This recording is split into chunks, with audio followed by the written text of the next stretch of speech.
নমস্কার,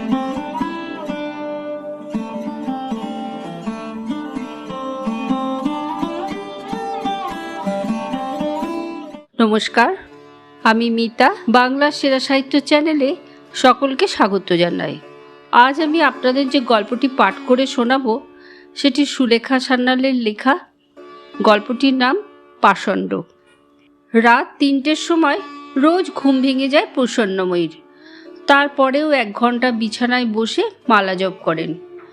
বাইরে ২-৪টে পাখি যেই ডেকে ওঠে, একটুখানি আলো ফুটে ওঠে বাইরের, অমনি উঠে পড়েন। স্নান সেরে সোজা চলে যান ফুলবাগানে।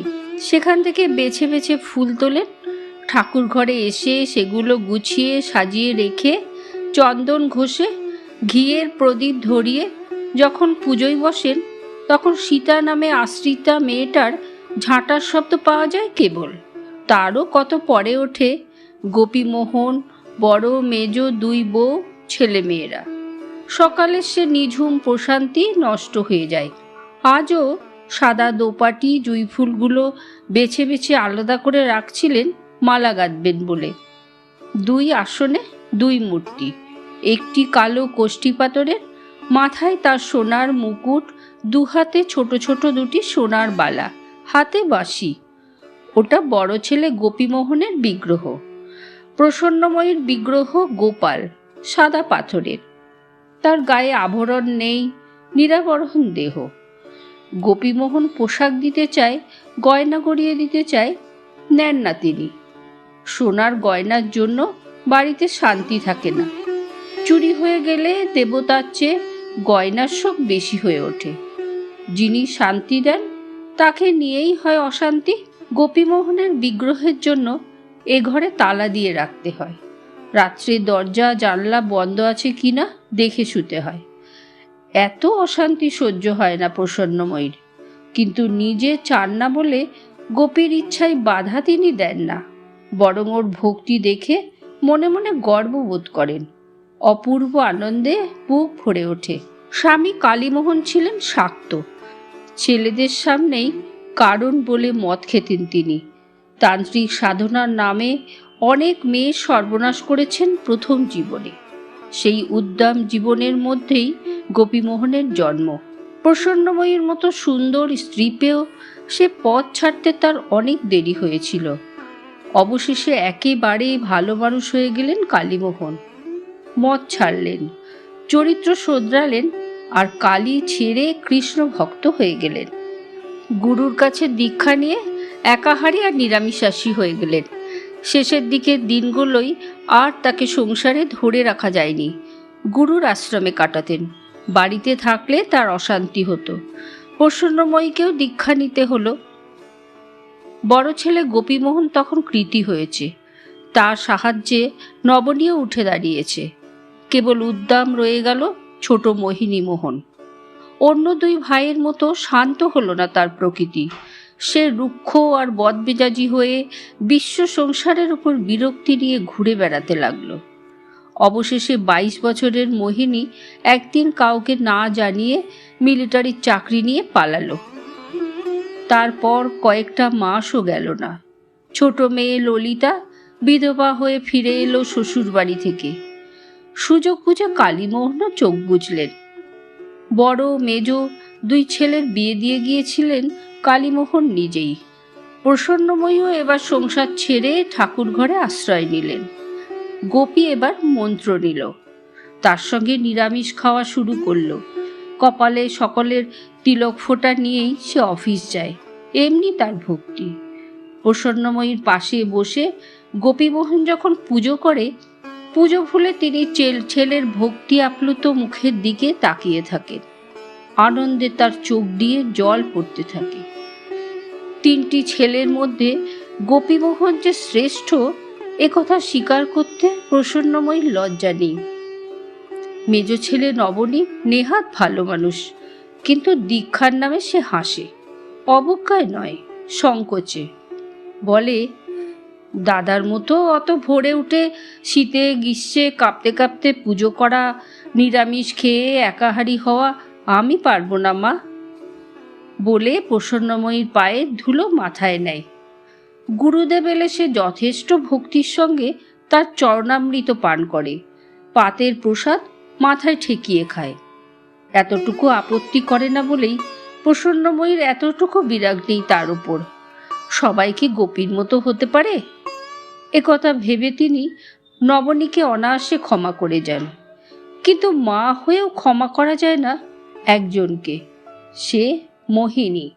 যুদ্ধ থামলে সে ফিরে এসেছিল, চাকরি তার যায়নি, কিন্তু উদ্দামতা কমেছে। যে কটা দিন থাকতো প্রসন্নময়ীকে কিছুতেই উঠতে দেবে না, অত সকালে স্নান করতে দেবে না, ঠাকুর ঘরে কখনো উঁকি মেরেও দেখবে না। বাড়িতে খেতে তার আর ভালো লাগে না বলে বাইরে খেয়ে আসে। বলে, মাছ আনো বটে তোমরা, কিন্তু সেগুলোও বৈষ্ণব হয়ে গেছে। প্রসন্নময়ীর যদি বা ইচ্ছা থাকে তো গোপীমোহনের একেবারে ইচ্ছে নেই বাড়িতে আমিষ আনবার। আর গোপীমোহনের ভক্তির কাছে প্রসন্নময়ী তো তুচ্ছ। ক্রমে ক্রমে এ বাড়ি থেকে আমিষের পাট উঠে যাচ্ছে। ললিতাকে কিছুদিন বাড়িতে রেখে শেষে গুরুর আশ্রমে পাঠিয়ে দিয়েছেন প্রসন্নময়ী গোপীমোহনের পরামর্শে। এছাড়া ওর জীবনের গতিই বা কি? ওর তো মহাভাগ্য যে গুরুদেব ওকে স্নেহ করে কাছে টেনে নিয়েছেন। কিন্তু তবু কোথায় যেন একটা ব্যথা আছে যা মাঝে মাঝে সব কিছু ভুলিয়ে দেয়।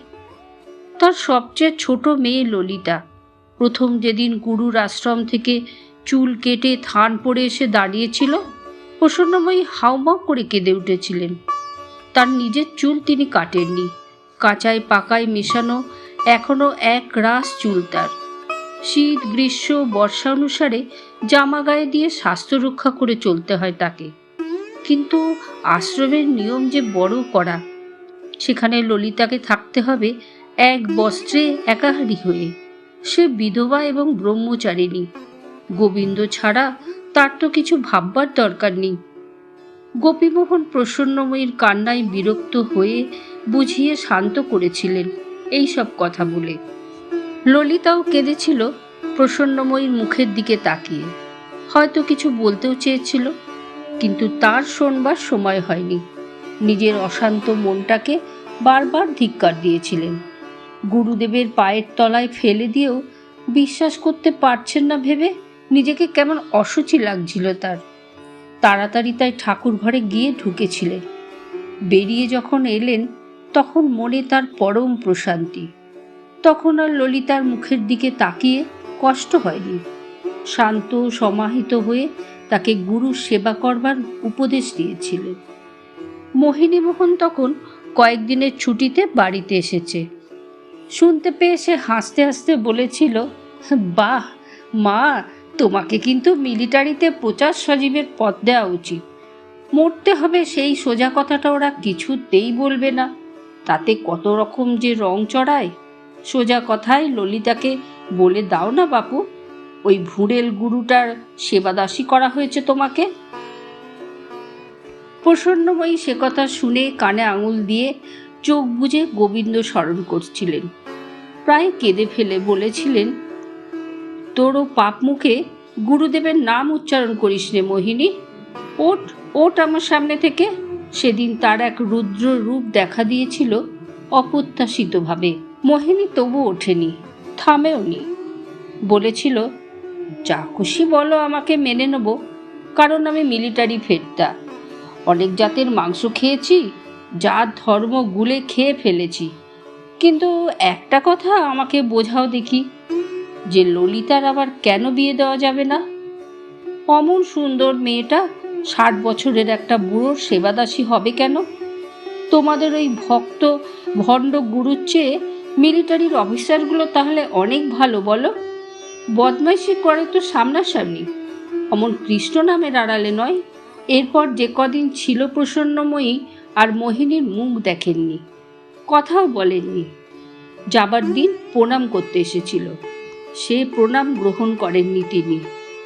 তারপর চলে গেলে নাস্তিক পাষণ্ড ছেলেটার জন্য ঘরে দরজা বন্ধ করে কেঁদেছিলেন। সে প্রায় 1 বছর আগের কথা। সীতা তখন কেবল এসেছে। তার অনেক দূর সম্পর্কের এক আত্মীয়ের মেয়ে সীতা। কোথাও আশ্রয় না পেয়ে এসে পড়েছে এখানে।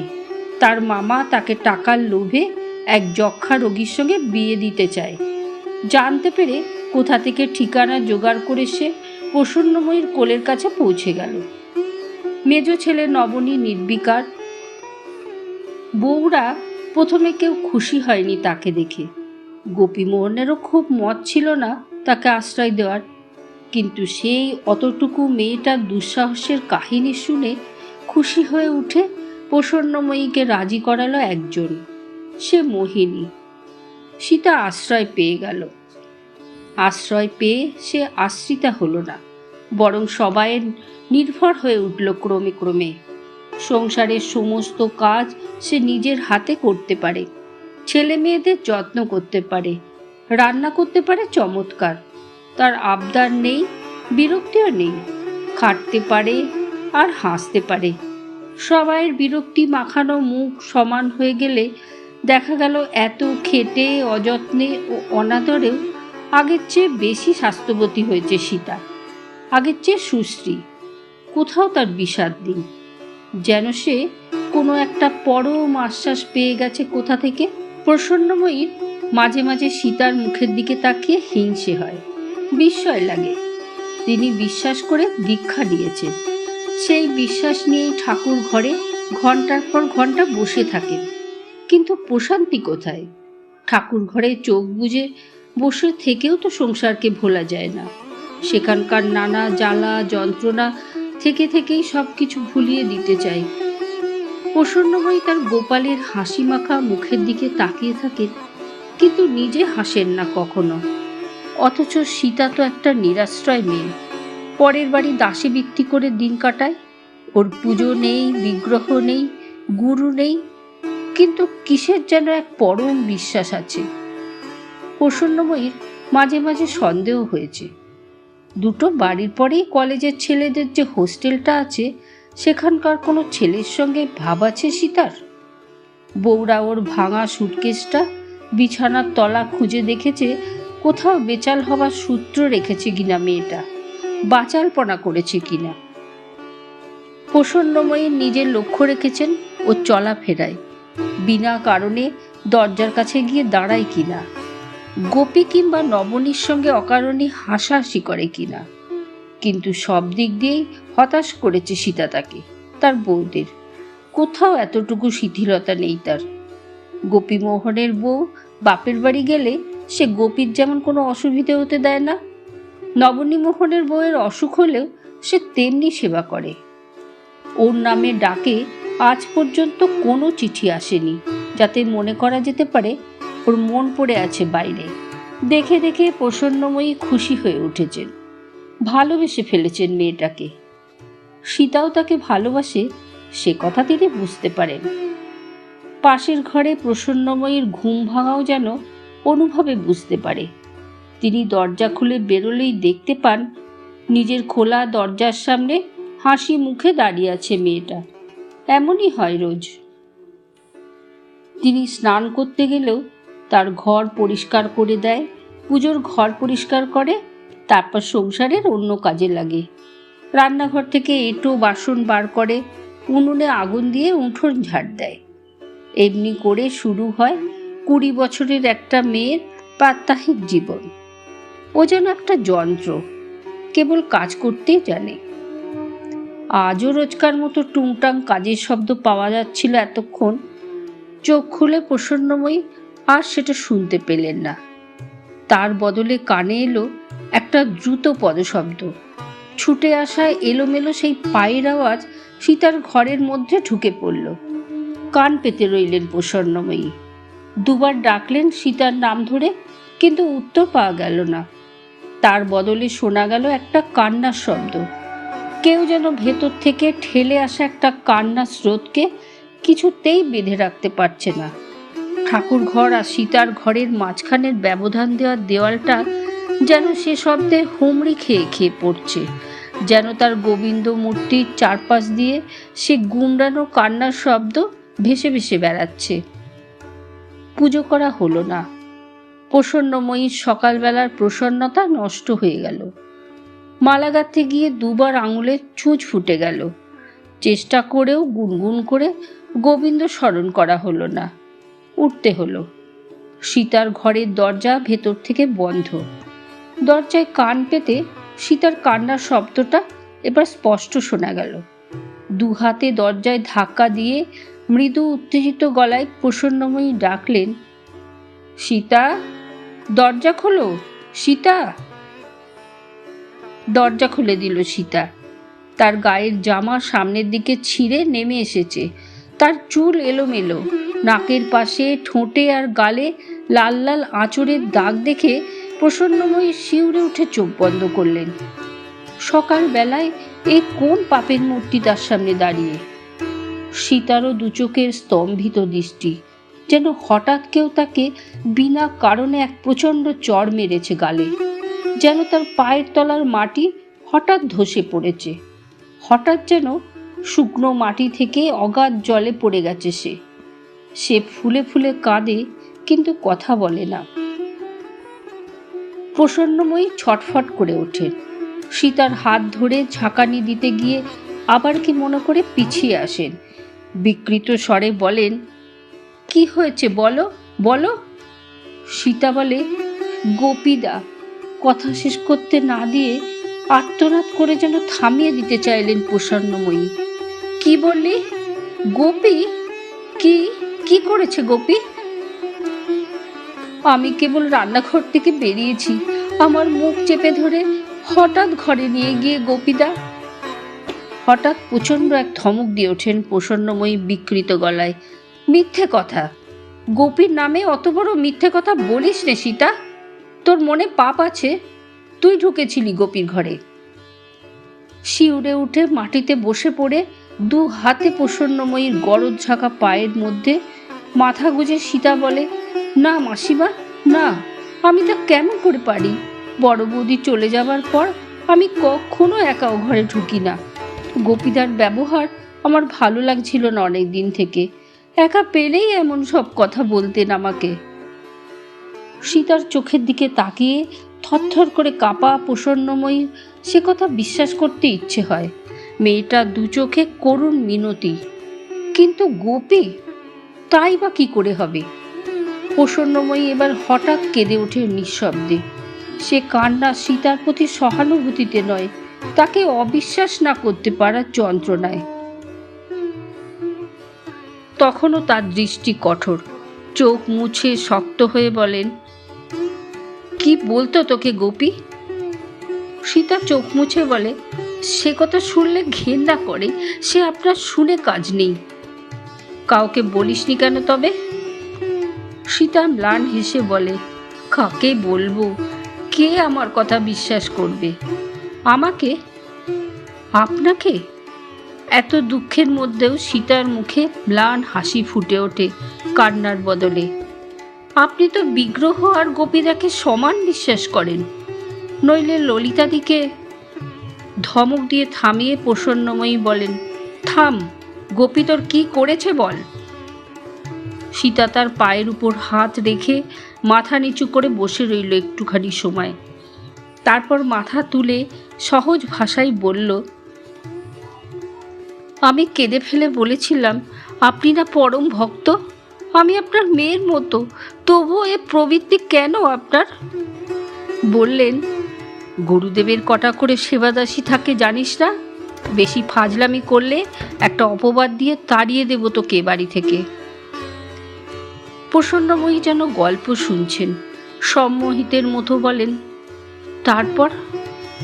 জোরে একটা ধাক্কা দিয়ে গোপীদাকে ঘরের করে ফেলে না দিলে ওর কোনো চৈতন্য হতো না মাসিমা। আপনি খোঁজ রাখেন না, কিন্তু অনেক রাতে যে উনি বাড়ি ফেরেন না, সে কথা বাড়ির বড় বউয়ের চোখের জলে লেখা আছে।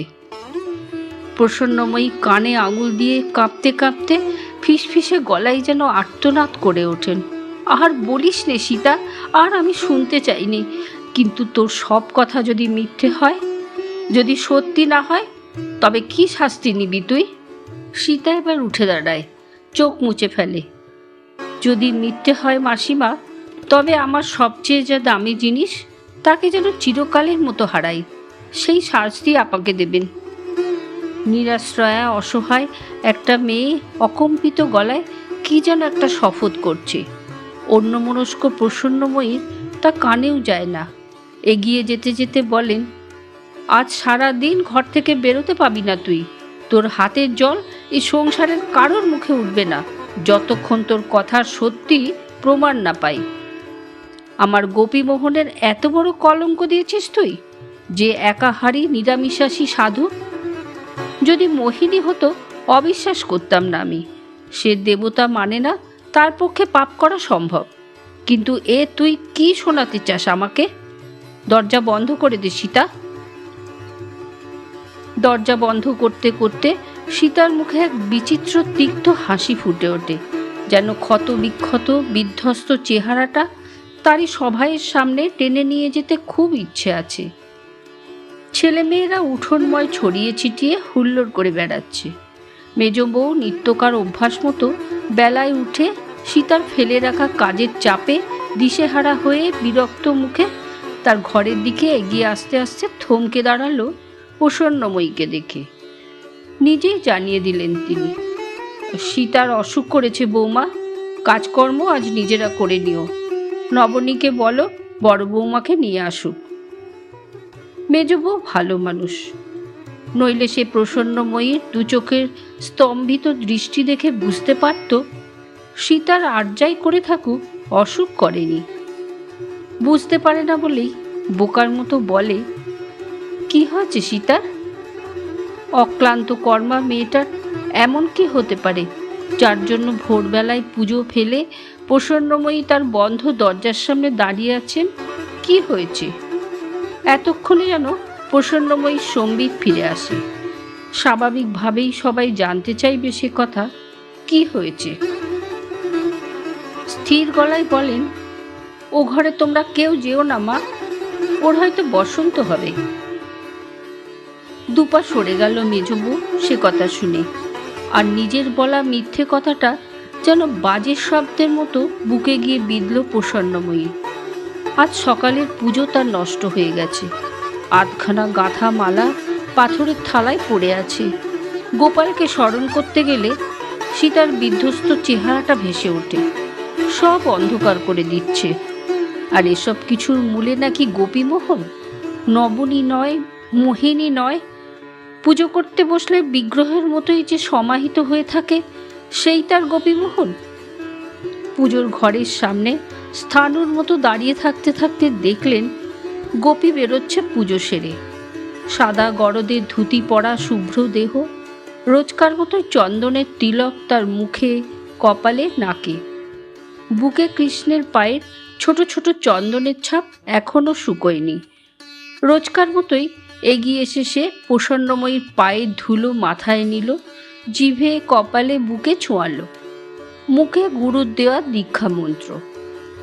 গোপীমোহন যে তার বিশ্বাসের ধ্বজা, এ হতে পারে না, এ হতেই পারে না। প্রসন্নময়ীর বুকের ভেতর থেকে কান্না যেন সমস্ত বাঁধ ছাপিয়ে উঠেছে। মনে মনে গুরুদেবকে স্মরণ করেও কোনো লাভ হলো না। ছুটে ঠাকুর ঘরে ঢুকে দরজা বন্ধ করে দিলেন। গোপীমোহনের দেওয়া মালা খুলে ফেলে দিলেন তার বিগ্রহের গলা থেকে। তার দেওয়ার ফুল টান দিয়ে ঘরের একপাশে ফেলে দিয়ে হাউমাউ করে কেঁদে উঠলেন প্রসন্নময়ী। স্বামীর স্বভাবের সঙ্গে পরিচিত হয়ে প্রথম জীবনে যে কান্না কেঁদেছিলেন, তেমন বুক ভাঙা কান্না অনেক কাল আর কাঁদতে হয়নি তাকে। মেয়ে ললিতা বিধবা হলে কিংবা মোহিনীর ব্যঙ্গের হাসি ক্ষমা করতে না পেরে যা কেঁদেছেন, তাতে ব্যথা ছিল, অভিমান ছিল, এমন যন্ত্রণা ছিল না।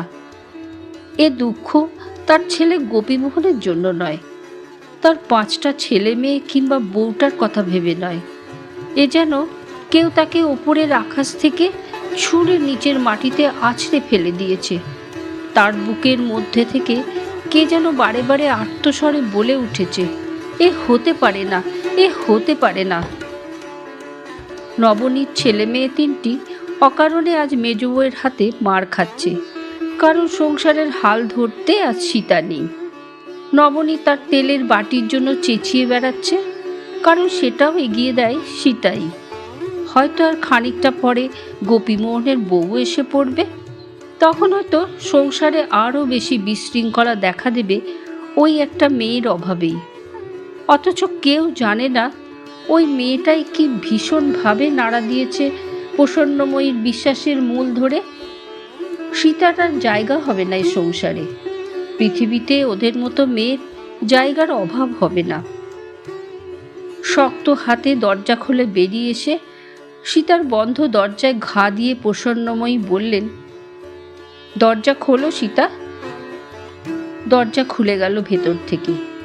একইভাবে বসে আছে সে পাপের চেহারা আর একবার চোখের সামনে দেখে শিউরে উঠে চোখ বুজতে চাইলেন প্রসন্নময়ী, কিন্তু তার মুখের দিকে তাকিয়ে বিস্ময়ের আর শেষ রইল না।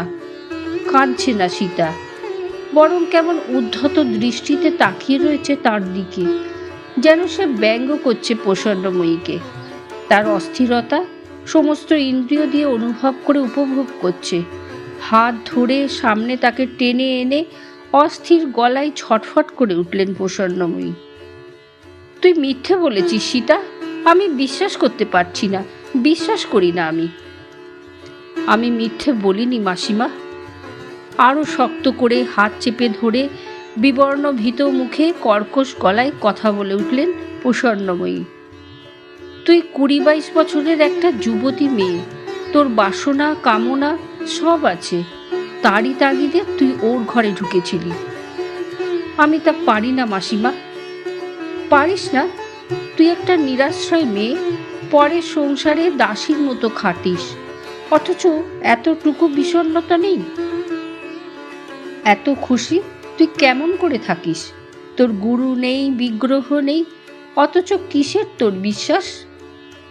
সীতা মাথা নিচু করে একটুখানি সময় চুপ করে থাকে, তারপর বলে, আমাকে আপনি বিশ্বাস করতে পারছেন না, কারণ আমাকে অবিশ্বাস করাই সবচেয়ে সোজা। একথা আমি প্রথমেই বুঝেছি। আমিও আর এখানে থাকবো না, আজই চলে যাব। তীক্ষ্ণ কণ্ঠে প্রসন্নময়ী বলেন, কোথায় যাবি শুনি? কোথায় তোর জায়গা? কেউ তোকে বিশ্বাস করে জায়গা দেবে ভেবেছিস? সীতা উত্তর দেয় না। প্রসন্নময়ী কর্কশ গলায় বলেন, কি তোর বিশ্বাস শুনি, যার জোরে তুই কোনো পাপ করতে পারিস না? বল দেখি। সীতা এবার জোর করে হাত ছাড়িয়ে নেয়, যেন সে মরিয়া হয়ে উঠেছে। তারপর তার সুটকেস খুলে অতি যত্নে তুলে রাখা কোনো একটা জিনিসের মোড়ক খুলতে থাকে। যেমন করে প্রসন্নময়ী রোজ সকালে তার গোপালকে তোলেন, যেমন করে তার গা মুছিয়ে দেন, যেমন করে তার অঙ্গ চর্চিত করেন চন্দনে, যেমন করে তার জন্য মালা গাঁথেন, তেমনি যত্নে সীতা প্রকাশ করছে তার বিশ্বাসকে। ছবিখানা সে প্রসন্নময়ীর দিকে বাড়িয়ে দিয়ে বলে, এই আমার বিশ্বাস মাসিমা, ভালোবাসার বিশ্বাস। আমি অন্য পথে যেতে পারি না।